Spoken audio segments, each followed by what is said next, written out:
Welcome to this very special edition of The Author's Voice with KAJ, a show where we explore the stories behind the stories. Here we dive into the worlds created by authors, discover their inspirations, and ensure that you walk away enriched and inspired. And today we have with us author Dean Graves. He's a podcaster, author, mental health counselor, consciousness researcher, messenger, spiritual teacher. Over 25 years experience in meditation and mindfulness instruction. He's conducted numerous workshops and group sessions on self-healing and personal growth, guiding many individuals on their journey towards greater awareness and enlightenment. And he's written 4 books on self-healing and personal developments. His books are a treasure trove of insights and practical techniques that help individuals unlock their full potential and achieve greater success in all areas of their life. And today we'll be talking about his book, The Enigma of Consciousness, a spiritual exploration of humanity's relationship to creation. So let's dive into the story behind the story. Welcome to the show, Dean. Thank you, AJ. I'm delighted to be here. Thank you for having me. You are welcome. Welcome to the show once again, this time on the Author's Voice with KJ Dean. So straightway to the point, you have written 4 books. Did you at any point in time when growing up, did you think of becoming an author? If yes, no, how did this, your author journey begin? How did you get to becoming an author, written 4 books till now? Well, becoming an author was the natural evolution of the work that I've been doing for the last 25 years. My mission has been to explore and understand the nature of consciousness, which we all are consciousness, and everything that we experience is consciousness. And so becoming an author was a natural evolution to a means of sharing the fruit of the work that I had been doing with the general public, with the ambition of providing the general populace with the information that they need to likewise fulfill their purpose in life by learning more about who they are, why they are here, why things happen the way that they happen, and just all aspects of our experience of life. Absolutely, absolutely. So let's come to the book, your book, The Enigma of Consciousness. What is this book all about? Help us understand why did you write this particular book? Who is this book for? Well, this book is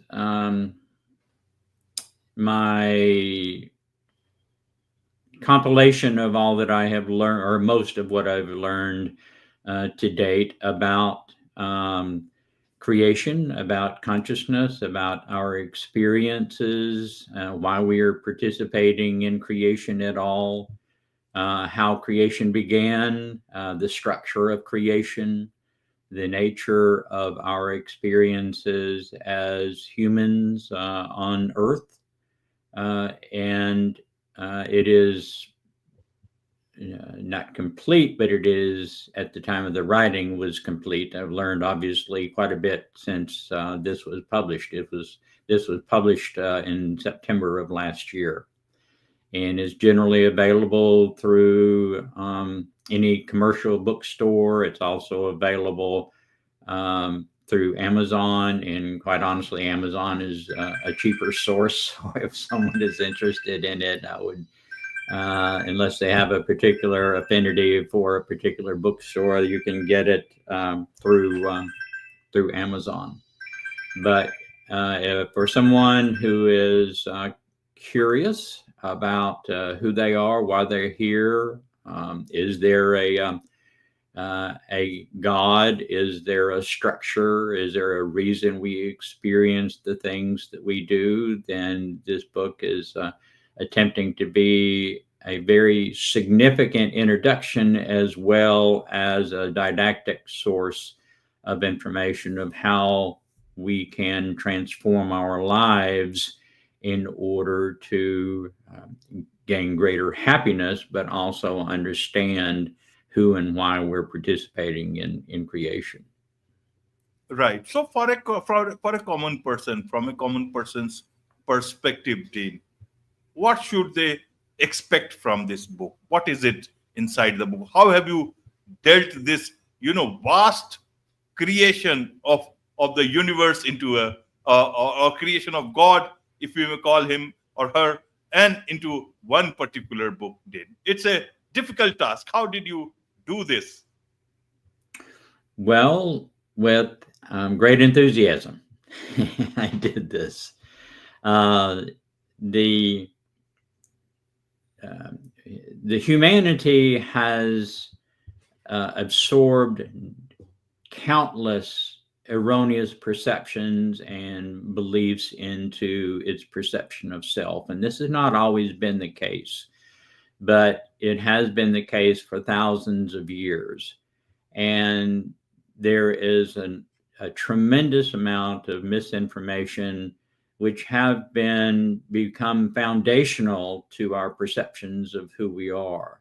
And as long as we maintain these perceptions of self and relationship to creation, these become roadblocks to our advancement along the enlightenment path. And the enlightenment path is synonymous with the evolution of consciousness. We are participants in the evolutionary process, which has little or nothing to do with our physical evolution. It is our spiritual evolution that is of primary importance and determines the nature of our experiences. And so, in order to advance yourself along the enlightenment path, it's necessary to have truthful information in order to compare and contrast your prevailing beliefs and hegemonies with truth. And we have that choice. We have absolutely free will choice in order to choose to continue as we have been, or to transform our perceptions of self and allow ourselves to make progress and be more fruitful in our participation in creation. The measure of how we're doing is happiness. And we are all motivated to get more of what we like, which invariably provides us with greater happiness, but we learn by comparison and contrast. That's the nature of our design. And so it's incumbent upon us to become aware and to compare our existing perceptions of self and participation in creation as opposed to a different, more viable perception of self. Surrender our perceptions of separation and move towards a sense of greater a feeling of greater unity and actual greater unity with all of creation. And we are in the beginning stages of being assisted in our resources for information and actual encounters with the greater cosmos. And so the book is in part preparation for that transition that we are all about to experience in the next few years, in the hopes of easing that transition with fewer traumas to the general population. Right, right. So how should we understand this consciousness part? You call it an enigma. And who is this book for? Does it also mean that uh, that Darwin's role in our evolution, his theory's role in our evolution, is over, and now it's gods who have taken up this whole post-Darwinian evolution part that will be much more spiritual? How should we understand that? How do you understand these things? How have you dealt with these things in your book, if at all you have dealt? Well, the creation is made possible by the concept of free will, and free will is an often misunderstood concept. We perceive free will, generally speaking, we perceive free will as the choice to be able to turn right or turn left or go high or go low. But those are all the products of free will. Free will is our perception of separation. And because we have this perception of autonomy and this perception of separation, we have the choice to pursue whatever path through creation that we find most acceptable to ourselves, to us. And therein is the infinite uniqueness of creation and the fulfillment of the purpose of creation.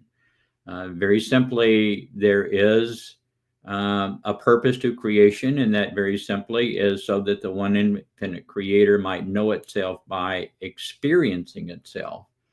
And when you expand upon that understanding and that concept, you come to the realization that we are the one infinite creator experiencing ourselves at a range of consciousness. And a range of consciousness is scaled. And literally there is a scale that we're advancing along this by learning the curriculum of all of the different layers of consciousness. As humans, we participate in an elementary range of consciousness, and through that participation, we are beginning in what is called primordial darkness, which simply means we don't know anything and we don't have any experiences whatsoever. We perceive erroneously that we are autonomous beings, and we are born, we live a lifetime, and then we die. And according to the religious teachings that you may affiliate with, it will forever be either in heaven or hell or some afterlife. But the reality is our enduring self is an infinite and perpetual experience in the what we deem to be the metaphysical world. And you and I right now are analog projections of that metaphysical self in order to allow ourselves to have certain experiences according to the nature of our body and our cultural environment that we enjoy during the course of an incarnation. The average human has experienced over 3,000 lifetimes, some as many as 8,000 lifetimes. And the learning from those lifetimes is accrued to our metaphysical self. And it's actually our metaphysical self that is on the evolutionary path, that is on the evolutionary journey. And we are modifying that with every thought that we process. We're modifying our perceptions of not only our incarnate self, but our metaphysical self as well. When you have perspective and you understand that, then it alleviates a lot of the stress and suffering that we create for ourselves because of our perceptions of the limitations of our physical incarnation. And it gives us direction and focus on how to conduct our lives, what our objectives are, what we really are doing here. Is it really important whether I amass a financial fortune in this lifetime? All of those things become are put into perspective. And so we can reattune our self to make this experience less stressful, which when we reduce our stress, then we automatically experience greater happiness, because happiness is our natural state of being, and it fills the void that is left when we remove the stress from the nature of our experiences. So it is healing. It is healing. Changing our perceptions is the process of healing, and our capacity to evolve through the evolutionary process is healing from the distortions of perception that dominate and are pervasive throughout the nature of our earthly experience. Absolutely, absolutely. Thank you for that great explanation, Dean. Now, who is this book for? Is there a particular audience, or is it also for the general population? What is it that you want to convey through your book? It is for the it's intended for the general population. It will be offensive to a lot of people that are not ready to evolve, that prefer to stay in their current condition.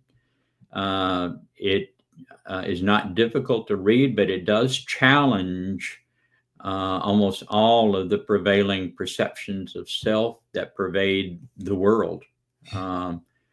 And so, from that standpoint, it is challenging and may be perceived to be difficult to read because it contradicts. It does not reinforce your erroneous perceptions of self or the nature of our experience. It challenges that. So, if you experience stress in your lifetime period, then it is for you. But it may be difficult, and even for a brief period of time, compound that stress because it requires you to assume responsibility for your life and to heal yourself. We can only heal ourselves. There's no group graduation from this range of consciousness. It's an individual journey from beginning to end, but it is the necessary step in our evolution and our enlightenment process. Right. So, how should we understand our evolution will be? Because it's not going to be physical. So, is it going to be different? How would we know that we have evolved? Is it also only about stress? Stress is gone and we have evolved. Simplify it us for us. How have you simplified it in the book? Our natural state of being, of our metaphysical self, is the condition of bliss, and bliss is defined as perfect happiness. Uh, Happiness is the measure of how we're doing. So if you're getting happier in your daily life, in your experiences, then you are making progress along the evolutionary path. And the irony is that what we may perceive to be immediate gratification and happiness today is always challenged by the nature of our experiences. If we're required to repeat a certain behavior, which is very Sisyphusian, relying upon the Greek story of Sisyphus, the Greek king that was condemned by Zeus to push the rock up the hill every day. It rolls back down every night, and he has to repeat that every day forever in order to get out of that behavior, which is pervasive throughout the world. It requires understanding, and it requires courage on our part in order to surrender those perceptions of importance of self and our participation in creation, in order to allow ourselves to reduce the stress of that perceived structure, and allow ourselves to begin to fulfill our mission and our purpose. Everyone's purpose, all consciousness throughout all of creation is exactly the same, and that purpose is to explore ourselves. Our mission is unique, and our mission, very simply, is to do what we like. You are doing what you like because you like it, and because you like it, you've become good at it, and because you become good at it, you've been fruitful and you've been productive in that. And that is the same for everyone. Our mission is very simply to do what we like, and because we like it, we become proficient at it, and because we become proficient at it, then it provides us with what we need to satisfy our needs to fulfill our purpose. And so, these are all awarenesses, but in order to fulfill this mission, we have to surrender those erroneous hegemonies and beliefs that pervade the society. And it is awareness that allows us to do that. And awareness at this range of consciousness is what we are tasked to develop and to actually become, which prepares us to move forward to the next range of consciousness. So it's kind of like, if you think of it, we're in third grade right now, and we have to learn the lessons of third grade. So we'll be able to do the work of fourth grade when we graduate to fourth grade. And that is the process. We're learning the criteria of this range of consciousness. That is our task right now, so that we'll prepare ourselves to move forward. This is exactly the same teachings of the Buddha, of Jesus, of Krishna, whatever source of information. It's not new information. This information has been made available to humanity repeatedly over our time, but it is unfortunately forgotten or distorted. A lot of distortion in that process. So the book tries to consolidate that information, reiterate that information in a form or a fashion that is more detailed than what may have survived from our historical teachers, and make it more productive to today's world. Absolutely, absolutely. So, any particular line, sentence,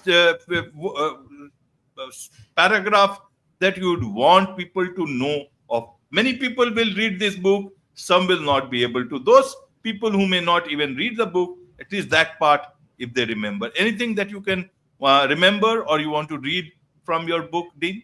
Well, I didn't prepare for a reading, but what I would want people to get from it is an understanding that we are the one infinite creator experiencing ourselves at this range of consciousness, which in and of itself may be challenging and offensive to someone. But when you understand that all is one, and there is I challenge people to contemplate what their perception of God may be, or the creator, or even if you're an atheist, you have some concept of what God would be like, and pose the question to you, would that be infinite? Would the creator be infinite? And invariably, the creator would have to be infinite if your perception of the creator is not one of infinite beingness. Then your perception is of a lesser God. So if the creator is infinite, you have to ask the question, what does infinite mean? And infinite doesn't mean a lot of stuff. It means everything. And the numerical value of infinity is 1. Any other number is finite. 1 is all inclusive. And so if the one infinite creator is infinite, that includes you. And so the process of evolution is the process of surrendering our perception of autonomy and our perception of separation.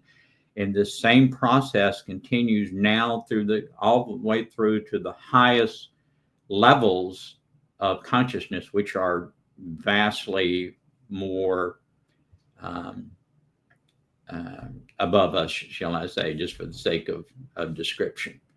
And so that is our process. That is the process of evolution. That is the process of enlightenment, is surrendering our perceptions of separation.